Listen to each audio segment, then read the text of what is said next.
الحمد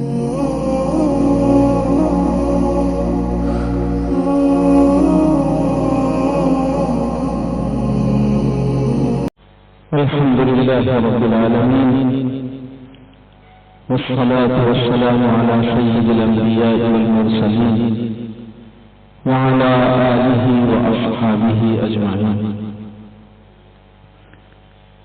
أما بعد، أعوذ بالله من الشيطان الرجيم. بسم الله الرحمن الرحيم. وأما من خاف مقام ربه ونهى النفس عن الهوى فإن الجنة هي المأوى. صدق الله مولانا العظيم.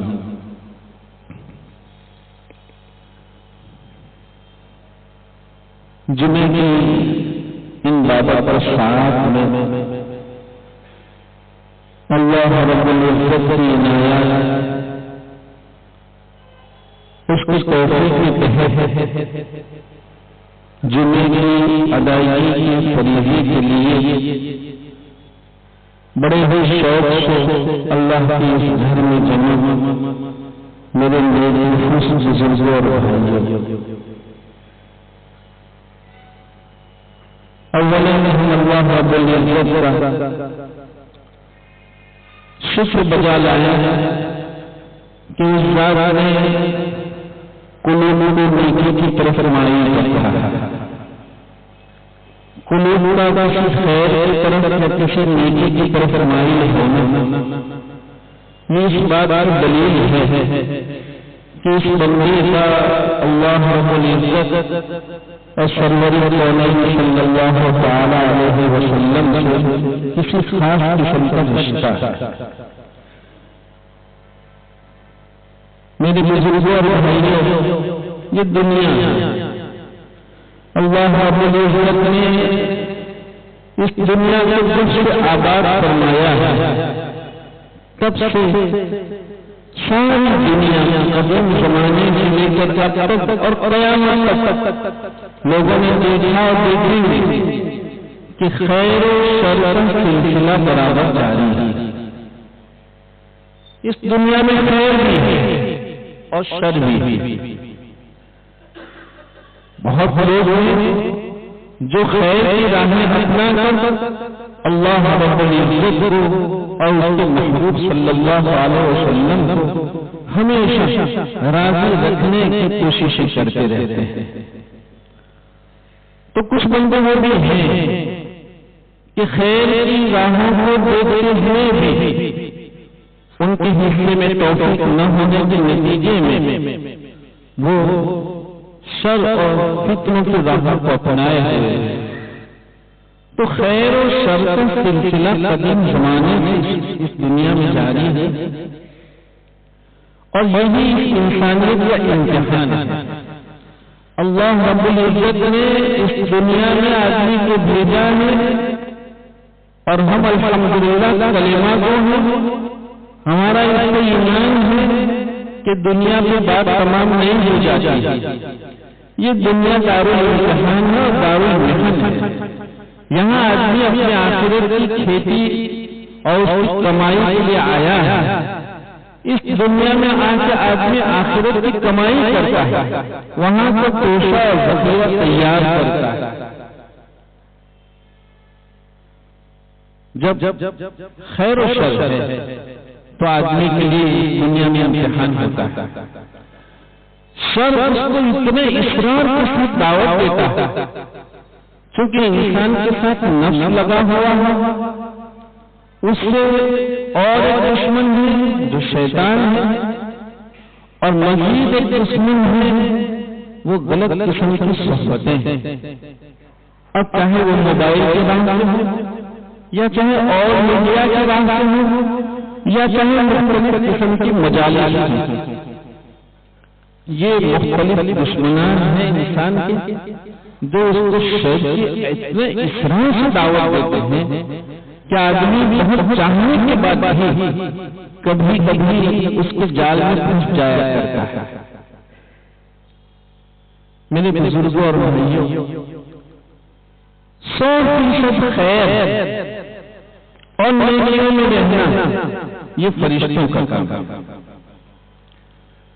100% اپنے آپ کو گندا رکھنا، پلیت رکھنا یہ شیطان کا کام ہے۔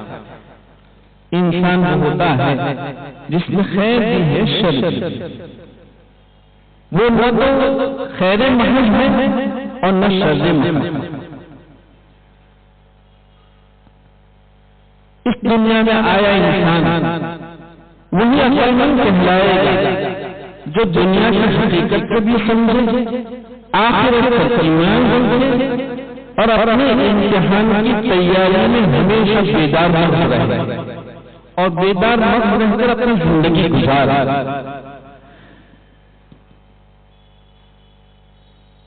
لیکن عقل مندی کبھی کبھی ٹھوکر کھا جاتا ہے، کبھی نہیں چاہنے کے بعد اس کو کوئی ایسی بات سرزد ہو جاتی ہے، کوئی ایسا گناہ سرزد ہو جاتا ہے، تو پھر اللہ رب العزت نے اس کے حق میں اور بھی راہیں ہیں۔ چنانچہ حضرات انبیاء کرام علیہ الصلوۃ والتسلیم اس دنیا میں تشریف لائے ہیں اور انہوں نے ہمیں اس کی ہدایت دی، ان کے ارشادات کے ذریعے اور ان کی عملی زندگی سے ہمیں سمجھایا گیا ہے کہ اللہ رب العزت نے اپنے بندوں کے لیے کسی معصیت کے بعد اس معصی کو دھونے کے لیے ایک پانی رکھا ہے، اور وہ پانی ہی توبہ، وہ ندامت کا پانی کہ انسان جب کوئی گناہ کر کے اپنے قلب کو ایک سیاہ نقطہ لگا دیتا ہے اور قلب پر ایک سیاہ نقطہ آ جاتا ہے، وہی باتیں کپڑے پر، سفید کپڑے پر جب کوئی داغ آ جاتا ہے تو آدمی اس داغ کی وجہ سے اپنے آپ کو بے چین محسوس کرتا ہے، پریشان ہو جاتا ہے، اور پھر وہ کسی قیمت سے اس داغ کو صابن سے نہیں مٹتا تو ایسا لکوڈ تلاش کرتا ہے، اور اس لکوڈ کے ذریعے بھی اس گناہ کو، اس سیاہی کو اور داغ کو مٹانے کی کوشش کرتا ہے۔ اللہ رب العزت نے قلوب کی سیاہی، قلوب پر آئی سیاہی کو دھونے کے لیے بہت آسان طریقہ ہے۔ کئی دنیا میں میرے لیے لکوڈ تلاش کرنے کی ضرورت نہیں ہے، وہ ذرا سا اتنا سوچ لے کہ دنیا میں اگر کوئی محسن ہمارے ساتھ احسان کرتا ہے تو ہم ہمیشہ اپنے آپ کو احسان مندی میں پاتے ہیں اور اپنے محسن کے ساتھ کوئی غلط سلوک ہم نہیں کرتے۔ اگر کوئی بات پیش بھی آ جاتی ہے تو ہم ہمیشہ اس خیال میں کہ انہوں نے ہمارے ساتھ احسان کیا ہے، ہم ان کے ساتھ یہ بات نہیں، یہ معاملہ نہیں کر سکتے۔ تو دنیا کا محسن جو ایک معمولی کا احسان کرتا ہے، اس کے باوجود انسان اپنے محسن کے ساتھ ہمیشہ وفاداری، احسان مندی سے رہنے کی کوشش کرتا ہے۔ تو وہ ذات جس نے اس انسانیت پر ایسے احسان فرمائے ہیں کہ ان کے انعامات کا احساس بھی نہیں ہو سکتا ہے اور اللہ رب العزت کی انعامات کا کوئی بدلہ بھی نہیں چکا سکتا ہے۔ ہم آپ دیکھیں قدرت کیسی نعمتیں ہمارے حوالے میں فرمائی، پوچھیں ان لوگوں سے جن کی بینائی چلی جاتی ہے، پھر وہ اپنے آپ کو سمجھتے ہیں کہ اب ہم دنیا پر سوائے بوجھ کچھ نہیں، ہمارا وجود کس لیے ہے جب آنکھیں نہیں۔ اللہ رب العزت نے آنکھوں کی کیسی زبردست نعمت دی، انسان کا پیشاب بنے سے رک جاتا ہے، کتنا بے چین اور کتنا پریشان۔ اللہ رب العزت نے وہ کسی کی کڈنی فیل ہو جاتی ہے، کسی کے ہارٹ کا مسئلہ ہو جاتا ہے، اللہ رب العزت نے صحت کے ساتھ اس دنیا میں بھیجا، تندرستی کے ساتھ رکھا، اس کی کس نعمت کو ہم اور آپ شمار کریں گے؟ تو جب دنیا کا کوئی معمولی محسن تھوڑا احسان کرتا ہے اس کے باوجود اس سے بے وفائی ہمیں منظور نہیں دیتی تو اس منعمے میں حقیقت کے ساتھ کیسے بے وفائی کر سکتے ہیں؟ اللہ تعالیٰ ان جمعے کی بابت پر ساتھ میں ہمارے حق میں مقدر فرماتا کہ ہم ہمیشہ اللہ رب العزت سے ممنون رہیں، احسان مند ہیں، اس کے وفادار ہیں، اور جب بھی ایسا کوئی عمل ہم سے دنیا میں رہتے ہیں ہو جاتا ہے، سرزد ہو جائے، تو اس ذات نے جو راہ دکھلائی ندامت۔ میرے بزرگوں اور بھائیوں، جہاں بہت سارے انعامات ہیں وہاں ندامت کو اللہ رب العزت سے ایک بہت بڑا انعام ہوتا ہے۔ ندامت بہت بڑا انعام ہے۔ کیوں؟ دیکھیے، جہنم کی آگ کو بجھانے کے لیے کیا ہوتا ہے؟ اللہ کا کوئی بندہ اپنے گناہ پر نادم ہو کر، شرمسار ہو کر جب دو آنسو بہا لیتا ہے تو جہنم کی وہ آگ جس سے دنیا کی آگ 70 مرتبہ پناہ چاہتی ہے، اس آگ کو معافی مانگنے والے کے آنکھ کے آنسو بجھا دیا گیا، ٹھنڈا کر۔ ندامت کے آنسو کی قوت دیکھیے، اس کا پاور دیکھیے کہ جہنم کی جو آگ جس سے دنیا کی آگ پناہ چاہتی ہے اس آگ کو بجھانے، دنیا کی آگ کو بجھانے کے لیے کتنے فائر بریگیڈ کام کرتے ہیں، لیکن جہنم کی آگ کو بجھانے کے لیے کیا ہوتا ہے؟ ندامت کے دو آنسو بہہ گئے اور معاف ہو جاتا ہے۔ اور اس ذات کا کرم کو دیکھیے کہ اتنی ساری کرم فرمائیوں کے باوجود جب اس کا کوئی بندہ کسی معصیت کا شکار ہو جاتا ہے، گناہ میں مبتلا ہو جاتا ہے، اس سے بے وفائی کرتا ہے، اللہ رب العزت اپنے فرشتوں سے کہتے ہیں کہ ٹھہر جاؤ، میرے بندے کے رجسٹر میں گناہ مت لکھنا، ابھی ٹھہر جاؤ۔ کیسا کریم بندہ جب کوئی خیر کوئی نیکی کرنے کا ارادہ کرتا ہے کہ ہم جمعے میں جائیں گے اور اللہ کی بارگاہ میں حضور کے ساتھ حاضری دے کر اس کو یاد کریں گے، جلدی سے پہنچ جائیں گے، اس نے جلدی سے پہنچ جانے کی نیت کی، ابھی پہنچا نہیں، نیت کی، اس کے حق میں جلدی آ جانے کی نیکیاں لکھنا شروع ہو گیا۔ نیکی کا صرف ارادہ کرتا ہے تو اللہ تعالیٰ اس ارادے کو، اس کی نیکیوں کو اس کے رجسٹر میں لکھنے کا حکم فرما دیتے ہیں۔ لیکن کیسی کریم ذات ہے، فرشتوں سے کہا نیکی کا تو ارادہ کرے فوراً لکھو، برائی کا ارادہ کرتا ہے ایک، جو ارادہ کیا برائی کا اس کو کر گزرتا ہے، گناہ کر لیتا ہے، اس پر بھی منع کرتا ہے کہ فوراً لکھو۔ ہم نے اپنے انبیاء کے ذریعے ان انسانوں کو یہ پیغام دیا کہ گناہ کے بعد ہی ایک عمل ہے جو آدمی کی ساری گناہوں کی گندگی کو ختم کر دینے والا، اور وہ ہے توبہ۔ کہا میرا بندہ توبہ کر لے گا۔ کل ہی ہم نے بتلایا فَمَن يَعْمَلْ مِثْقَالَ ذَرَّةٍ خَيْرًا يَرَهُ وَمَن يَعْمَلْ مِثْقَالَ ذَرَّةٍ شَرًّا يَرَهُ۔ آپ حضرات علماء کرام کی خدمت میں بیٹھے اور ان آیات کو کس انداز میں تلاوت کرنا ہے اس کو اگر آپ سنیں تو اس کو پڑھنے کا طریقہ یہ ہے فَمَن يَعْمَلْ مِثْقَالَ ذَرَّةٍ خَيْرًا فَوْرًا وَمَن يَعْمَلْ مِثْقَالَ ذَرَّةٍ شَرًّا۔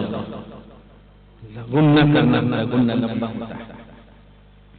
دیکھیے قرآن کیا سمجھا رہا ہے، یہ آیت سمجھا رہی ہے فَمَن يَعْمَلْ مِثْقَالَ ذَرَّةٍ خَيْرًا، خیر آدمی ذرا سی کرتا ہے کہ فوراً لکھ لیتے ہیں، وہاں دیر نہیں لگائی جاتی، اور وہاں پڑھنے کا طریقہ کیا ہے، شر کے بعد ذَرَّةٍ شَرًّا، دیر میں ہوتا ہے۔ چونکہ اللہ رب العزت اپنے فرشتوں کو حکم فرماتے ہیں کہ میرا بندہ اگر کوئی گناہ کر لیتا ہے تو کبھی ٹھہر جاؤ، مت انتظار کرو، انتظار میں دیر ہوا کرتی ہے۔ قرآن کریم نے اس کو دیر سے پڑھنے کو کہہ رہا ہے کہ اللہ رب العزت کا کرم ہے کہ میرا بندہ جب توبہ کر لے گا تو اس کے حصے میں یہ گناہ نہیں رہے گا۔ کیا کریم ذات ہے، ہمیں اور آپ کو اللہ رب العزت سے اپنے رشتے کو مضبوط کرنے کی ضرورت ہے۔ ہر وقت آدمی دنیا میں کہیں بھی مشغول ہے، چاہے وہ مزدوری کرتا ہو، تجارت کرتا ہو، کچھ بھی کرتا ہو، ہر موقع پر اسے یہ خیال رکھنا چاہیے کہ ہم اس دنیا میں اپنی آخرت کی کمائی کے لیے بھیجے گئے، ہمیں اس کی کمائی کرنی ہے۔ کبھی جب موقع ملے نیک لوگوں کی صحبت میں بیٹھنے کا بھی انتظام ہونا چاہیے۔ نیکوں کی صحبت آدمی کو نیک راہ پہ ڈالتی ہے، غلط صحبت آدمی کو غلط راہ پہ لے جاتی ہے۔ اور جب ماشاءاللہ نیک قلوب یہاں جمع ہے تو ہم اور آگے بڑھ کر کہیں گے کہ جب توفیق خداوند کی شامل حال ہوئی اور کسی تفسیر میں ہم بیٹھے، کسی واعظ میں بیٹھے، وہاں اصلاحی گفتگو میں بیٹھے، تو تنہا نہیں آتے ہیں، اپنے اولاد کو لے کر آئے۔ ہمیں دین، ایمان، نیکی، خیر صرف اپنے تک محدود نہیں رکھنا ہے، جیسے ہم اپنی نسلوں کو دنیا لے کر جا رہے ہیں، ہمیں دین اور ایمان بھی دے کر نسلوں کو جانا ہے۔ یہ بھی وراثت ہے، یہ عظیم وراثت ہے۔ صحبت آدمی کو کتنا ہی گندا ہو، لیکن اب دیکھیے شیخ سعدی رحمۃ اللہ علیہ نے ایک مثال دی، کہا ایک شخص نے غسل خانے کی مٹی سے پوچھا کہ تو عام مٹی کی طرح ہے، لیکن کیا بات ہے جب بھی اندر آتا ہوں تو اس میں تھوڑی خوشبو ہوتی ہے، اس کے برخلاف دوسری جگہ کی جو مٹی ہے وہاں یہ خوشبو نہیں، تو آخر تمہاری خوشبو کی وجہ کیا ہے؟ کیا تم روزانہ گلاب استعمال کرتے ہو یا تم میں گلاب ہے، خوشبو تم میں ذاتی ہے؟ تو غسل خانے کی مٹی نے کہا کہ ہم تو عام مٹی کی طرح ہیں، لیکن جو روزانہ ہمارے یہاں آ کے جو غسل کرتا ہے وہ خوشبو استعمال کرتا ہے، اور وہ خوشبو کا پانی اس میں روزانہ ہوتا ہے۔ نیک لوگوں کی صحبت میں جب آدمی رہتا ہے تو آدمی تو عام ہے، وہ نیک نہیں تھا، لیکن نیک صحبت میں رہنے کی وجہ سے، جیسے غسل خانے کی مٹی میں خوشبو وہ روزانہ جو خوشبو استعمال ہوتی تھی اس کی برکت، ایسے ہی نیک لوگوں کی صحبت جب آدمی اختیار کرتا ہے تو اللہ تعالیٰ پھر اس کو نیک بنا دیا کرتا ہے۔ میرے بزرگوں اور بھائیوں، اس کے ساتھ ساتھ یہ سمجھنے کی ضرورت ہے کہ گناہ تو آدمی سے ہو ہی جاتا ہے، نہیں چاہنے کے بعد بھی ہو جاتا ہے۔ کبھی آنکھ گناہ کر جاتی ہے، کبھی فکر گناہ کر جاتا ہے، کبھی ہاتھ گناہ کر جاتا ہے، نہیں چاہنے کے بعد بھی یہ سب کچھ ہو جاتا ہے۔ لیکن ضرورت اس بات کی ہے کہ فوری طور پر ہمیں یہ اول تو یہ احساس ہونا چاہیے کہ کیسے ہو گیا۔ ہمارا رب نہیں چاہتا ہے کہ ہم سے یہ ہو جائے، ہمارے رسول صلی اللہ علیہ وسلم نہیں چاہتا ہے کہ یہ ہم سے ہو جائے، کیسے ہو گیا؟ وہ فوراً اس کا اہتمام کرنا، انتظار نہیں کرنا، ورنہ ایک بدی جمع ہوئی، دوسری بدی جمع ہوئی، دل پر ایک سیاہ نقطہ آیا، دوسرا سیاہ نقطہ آیا، اگر ہوتے ہوتے پورا قلب سیاہ ہو گیا تو یاد رکھیے پھر نیکی کی توفیق ہم سے سلب ہو جاتی ہے۔ قلوب کو نیک رکھنا ہے، پاکیزہ رکھنا ہے، تو اللہ رب العزت نے اس کی جو راہ دکھلائی وہ توبہ کی راہ ہے۔ آپ نے سنا ہے حضرت آدم علیہ السلام جب اس دنیا کو آباد کرنا تھا، یہ تو اللہ رب العزت نے ایک معاملے کے تحت ان کو دنیا میں بھیجا۔ اللہ رب العزت کا پڑوس تھا، اور اس کے پڑوس کو، عرش کے پڑوس کو چھوڑنا یہ کوئی معمولی بات نہیں۔ ان کی طبیعت پہ اتنا اثر تھا، جب وہ دنیا میں بھیجے گئے، دنیا میں آئے، دنیا میں کچھ تھا نہیں، 200 سال تک حضرت آدم علیہ السلام آنسو بہاتے رہے، افسوس کے 200 سال۔ اور نبی تو بہرحال نبی ہوا کرتا ہے، نبی کی جسمانی قوت، نبی کی روحانی قوت ہمارے تصور سے ماورا۔ حضرت آدم علیہ السلام 200 سال تک روتے رہے، اور کتنا کپڑے نہیں بھیگے، بلکہ زمین میں جو چھوٹے چھوٹے کھڈے ہوا کرتے ہیں وہ بھر گئے۔ پھر کیا لکھا ہے لوگوں نے؟ چیل آئی، چیل ایک پرندہ ہوتا ہے، سب جانتے ہیں۔ وہ پرندہ ایک مرتبہ حضرت آدم علیہ السلام کی خدمت میں آیا اور کہنے لگا کہ آپ سے 1000 سال پہلے اللہ رب العزت نے مجھے یہاں بھیجا، میں نے اس دنیا کا مشرق سے مغرب تک کا سفر کیا، اور ضرورت کے مواقع میں جگہ جگہ سے میں نے پانی پیا، چشموں کا پانی پیا، ندی نالوں کا پانی پیا، سمندر کا بھی پیا، لیکن کسی پانی میں ہم نے وہ ذائقہ نہیں پایا جو آپ کی آنکھوں سے آئے ہوئے آنسو سے جو کھڈے بھرے تھے، ان کھڈوں کے پانی میں جو ٹیسٹ تھا، اس کا جو ذائقہ تھا، دنیا کے کسی پانی میں نہیں ملا۔ یہ کون سا تھا؟ وہ ندامت کا آنسو تھا۔ اللہ رب العزت کو ندامت کے آنسو بہت پسند ہے۔ میرے بزرگوں اور بھائیوں، ہم خود بھی اس کی کوشش کریں کہ ہر وقت بارگاہ خداوندی میں حاضری کا اہتمام کریں، اور ہر نماز کے بعد کم از کم 1 منٹ دعا کا اہتمام کریں۔ دعاؤں کا جب التزام ہوگا تو آنسو خود سے آنا شروع ہو جائے گا، ورنہ گناہوں کی وجہ سے آنسو خشک ہو جاتے ہیں، آنکھیں خشک ہو جاتی ہیں، پھر بہت چاہنے کے بعد بھی آنکھوں سے آنسو نہیں آیا کرتا۔ قلوب کی نرمی توبہ سے آیا کرتی ہے۔ قلوب میں جو نرمی آتی ہے، خیر کی طرف اس کا جو رخ پھرتا ہے، وہ ندامت سے آتا ہے، توبہ سے آتا ہے، نیکی سے آتا ہے۔ اور ہم نے ایک جگہ اور بھی کہا تھا کہ اللہ رب العزت کا معاملہ تو کتنا زبردست ہے۔ وہ ذات، اس کو حضرت مولانا عبدالحی صاحب رحمۃ اللہ علیہ کی مثال سے ہم سمجھاتے ہیں کہ دیکھیے، سمندر کے کنارے پر جتنے بھی بڑے بڑے شہر آباد ہیں، سب جانتے ہیں کہ شہر میں کروڑوں انسان آباد ہوتے ہیں، سب کے گھر کا فضلہ سمندر میں ڈالا جاتا ہے۔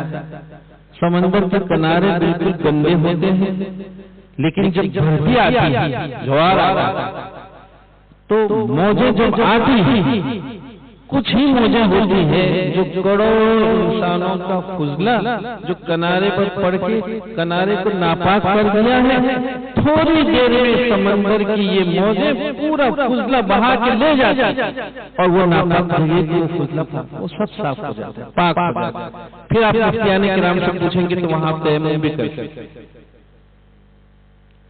کیا کروڑ انسان، اس کا ایسا فضلہ، اتنی گندگی، ایسی ناپاکی، اور سمندر کی کچھ موجیں آئی اور سب کو صاف کر کے لے گئے۔ میرے بزرگوں اور میرے بھائیوں، سمندر تو مخلوق ہے۔ اللہ رب العزت نے اگر سمندر کو پیدا فرمایا تو آسمانوں کو بھی پیدا فرمایا، زمین کو پیدا فرمایا، ہواؤں کو پیدا فرمایا۔ تو ایک سمندر مخلوق ہونے کے باوجود اتنا پاورفل ہو، اس میں اتنی طاقت ہو کہ کروڑ انسانوں کے اس فضلے کو منٹوں میں بہا کے لے جاتا ہے، تو وہ ذات جو سمندروں کی خالق ہے، اس کی قوت کو کیا کہیے کہ بندہ گناہوں کی کتنی ہی گندگیوں میں ہے، اور گناہ کرتے کرتے قلوب اس کی بالکل گندا ہو چکے ہیں، لیکن اگر اللہ رب العزت سے رحمت کی ایک موج آ جائے، لیکن اس موج کو لانے کے لیے ندامت توبہ، تو جب اللہ رب العزت کی رحم و کرم، اس کے فضل، اس کی عنایت ایک موج آ جاتی ہے تو زندگی بھر کا فضلہ بہا کے لے جاتی ہے۔ آپ نہیں دیکھتے ہیں کہ وہ کیسی کریم ذات ہے۔ ایک انسان اپنی زندگی کے 70-80 سال تک کفر میں گزارتا ہے، شرک میں گزارتا ہے، ایمان کا وہاں تصور نہیں ہوتا، لیکن اگر قدرت میں لکھا ہوتا ہے، موت کا وقت آتا ہے، وہ صرف لا الہ الا اللہ محمد رسول اللہ صلی اللہ تعالی علیہ وسلم اتنا پڑھ لیتا ہے، 80 سال کے کفر کی نحوست اور گندگی ختم ہو جاتی ہے۔ کلمہ اللہ رب العزت نے ہمیں آپ کو دیا، ایسے کلموں کا اہتمام کریں، ایسی دعاؤں کا اہتمام کریں، توبہ کا التزام رکھیں، ندامت کے لیے بار بار بارگاہ خداوندی میں دولت ندامت کو مانگا جاتا ہے کہ اللہ تعالیٰ اول ہمیں ندامت عنایت فرما۔ ندامت ہوگی، گناہ کرنے پر شرم آئے گی تو آدمی توبہ کی راہ اپنائے گا، ورنہ ندامت ہی نہیں، افسوس ہی نہیں، تو پھر توبہ پر آدمی نہیں پہنچ پاتا ہے۔ اللہ تعالی ہمیں اور آپ کو اس خیر و شر کی دنیا میں رہتے ہوئے ہمیشہ خیر کی راہ پر گامزن رکھے اور گناہوں کی راہ سے ہماری اور ہماری نسلوں کی حفاظت فرمائے۔ دنیا جانتی ہے کہ خیر سے برکات آیا کرتی ہے اور گناہوں سے برکات اٹھ جائے۔ اگر ہم اپنی تجارتوں میں بھی برکات چاہتے ہیں تو ہم خود بھی نیک راہیں اپنانے کی کوشش کریں، نیک راہوں پر چلنے کا التزام رکھیں اور اپنے ماتحتوں سے بھی کہیے کہ اللہ تعالیٰ نے جتنی نعمتیں دی ہیں بہت فراخی کے ساتھ اس کا استعمال کیجیے، لیکن اس کے شکر کے ساتھ، اس کی نافرمانی کے ساتھ نہیں۔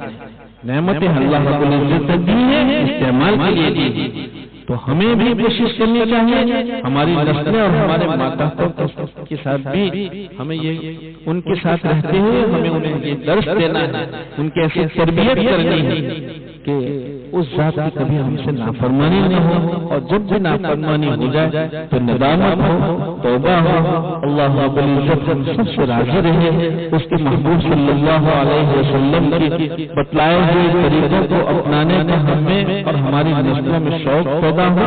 وآخر دعوانا الحمدللہ رب العالمین۔